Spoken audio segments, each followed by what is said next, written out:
Hello and welcome to my channel, I Win to Lose Gaming. Genshin Impact has been out for over 2 years now, and with all that time we have had quite a few new 4-star characters introduced since release date. In today's video, I'll be going over my opinions on the quality of recent 4-star characters.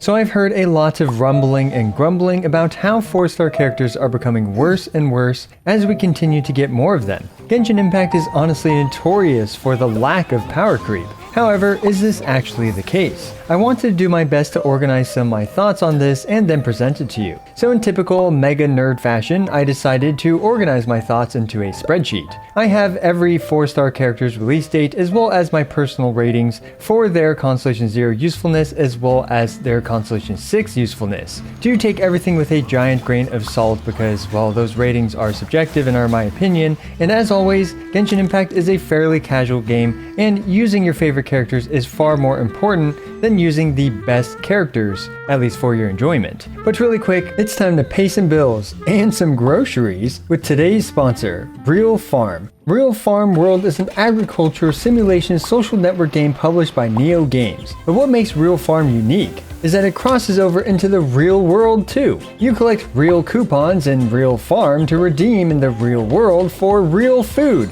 That's right, you actually get real life food for your real world real coupons while having a really good time. Grow your farm at your own pace, leisurely cultivating your plants and decor, or hungrily and efficiently to earn some real food. You'll clear land, plant crops, and sell harvests to create your perfect farm. Real Farm also implements real-time economics. Prices fluctuate and change based on Real Farm's supply and demand from other users. Real Farm is not just a simple farming simulator game. You'll learn and implement real farming techniques such as maintaining your crop's nutrients, moisture, temperature, and more. They're also doing a real giveaway where the prize pool includes $5,000 of real fresh meat, real vegetables, and real fruit. So what are you waiting for? Just smash that link down below to pre-register for Real Farm in the United States today. Huge thanks to Real Farm for sponsoring today's hungry video.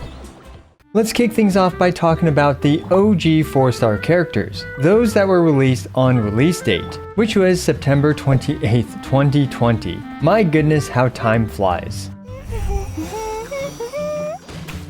The OG 4-star characters are an interesting bunch and were designed by a much less experienced, profit-maximizing Mihoyo. Looking at my personal ratings for these characters, we can see that there are quite a few 4-star characters that I think deserve a 5 slime rating. Xiangling, Bennett, Xingqiu, and Sucrose all unquestionably deserve 5 slime ratings at Constellation 0 and Constellation 6, as they are still some of the most used characters to this date and are still regarded as some of the best options in the entire game. At Constellation 6 of the OG characters, I do think Fischl gets a nice bump to go from a 4 slime rating to a 5 slime rating. What's also interesting about the OG characters is that there are quite a few bad characters. Amber, Lisa, Barbara, Razor, and Chongyun just don't hold a candle compared to the other great 4-star characters that they were released with. Well, either way, underperforming 4-star characters aside, we can see that release date had 5 4-star characters that I believe deserved 5 slime ratings at Constellation 6. And these characters being released on release day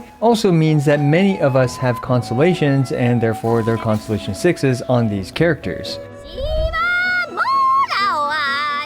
After the release date characters, we got our first new 4-star character, Diona. Diona is an incredible support character, providing a robust shield and healing. And at Constellation 6, Diona gets even better by providing one of the largest 200 EM buffs in the entire game. Diona is an amazingly well-designed character that was released way back on November 11th, 2020, and her being the first new 4-star character really appeared to show us that Mihoyo seemed to know how to design and release good new 4-star characters. Well, that expectation quickly fell off a cliff as Xinyan was released. Now, I don't want this video to just be about ragging on underperforming characters because that's not really fair to them, but clearly Diona's incredibly useful and versatile kit isn't going to apply to every character moving forward, as demonstrated by Xinyan's kit. Then came 2021, and after 4 long months, we finally got a couple new 4-star characters, Rosaria and Yanfei.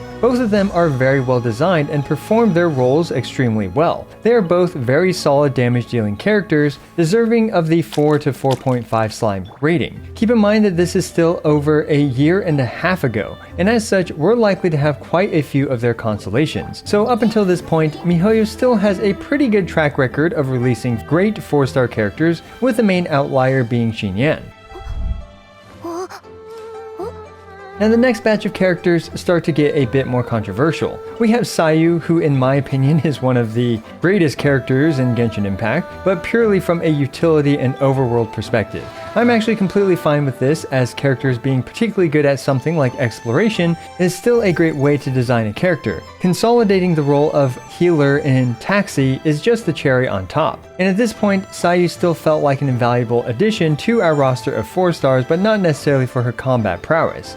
And then I think this is the pivotal moment for 4-star characters, the release of Sara. Sara is the first super specific buffer for a very specific element. On top of that, Sara only really shines at Constellation 6. In my opinion, at Constellation 0, she's difficult to justify a team slot for and only deserves a 2 slime rating. But at Constellation 6, she immediately becomes one of the best buffers in the entire game, but just for Electro DPS characters. Sara is a polarizing character in that she is an extremely niche character, and she does deserve a 5 slime out of 5 slime rating, but only for her specific niche. Sara being this incredibly good at just her niche role is pretty much unlike any of the above highly rated 4-star characters. After Sara, we had Thoma, which is pretty much Xinyan version 2. Thoma is unfortunately one of the worst performing characters in the game, and while Burgeon has blown up some new life into our backflipping shield building maid, he's simply not a character I could ever really recommend or give a high rating to.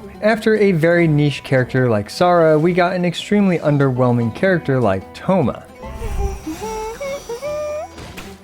Then we got 2 more insanely niche characters in a row, both Goro and Yunjin. Both of these geo buffers buff just a very small handful of characters. While they are incredible for buffing what they do buff, their nicheness doesn't allow them to feel impactful for most of the player base, and outside of their niche they are borderline useless. On top of that, they both absolutely love having their Constellation 6s.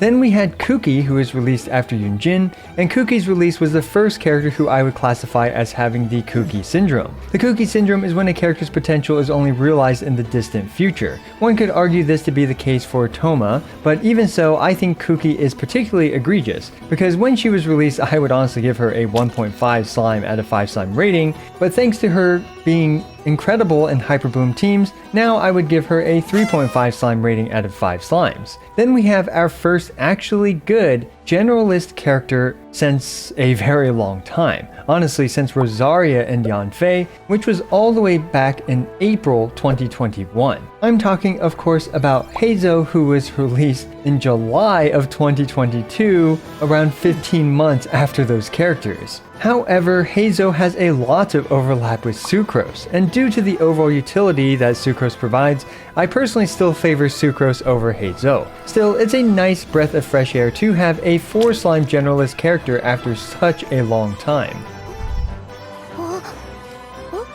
Then, well, we have Kalei, Dori, Candice, and Layla. These characters all feel underwhelming in one way or another, or are suffering from severe Kuki syndrome. Kalei is a good Dendro applicator, but is entirely carried by the fact that she, well, applies Dendro, and that she can use a bow. Dori is, well, Dori, and barring some rather eccentric uses, Dori doesn't feel very impactful at all. And Candice, in my opinion, and hopefully, is suffering from the Kuki syndrome. And why do I say hopefully? Well, this is because hopefully in the future things can improve for her. And Layla is basically Diona but with less utility, so she's in a similar boat to Heizo, where Heizo really overlaps with Sucrose. As we can see, after Yanfei, if we remove niche buffers like Sara and Taxi Cars, we have had arguably only one good, well-rounded generalist 4-star character in Heizo. Everyone else feels average at best, and even worse, many are considered bad like Thoma and Dori. I'm personally seeing a pattern here with my own ratings as well as Mihoyo's releases. Niche buffers like Sara, Goro, and Yunjin all see a huge increase in viability with their Constellation 6s, thus encouraging you to spend money for their Constellation 6s. Since these characters are very niche and somewhat recently released, it's also very expensive for us to get their Constellation 6s, unlike for older OG 4-star characters who many of us have at Constellation 6 now. The generalist characters like Kuki, Kalei, and Dori, while they're not as massively improved by their constellations as the super specific niche characters, they get much lower overall rankings from me personally, as they generally feel less impactful or generally less good than the original generalist 4 stars like Xiangling, Bennett, Sucro, Xingqiu, etc. Then of course we have characters that are just side grades at best, or honestly even downgrades, like Heizo and Layla, although honestly I prefer Sucrose and Diona over those two. So to summarize, I think Mihoyo has been doing the following. Niche 4-star buffers are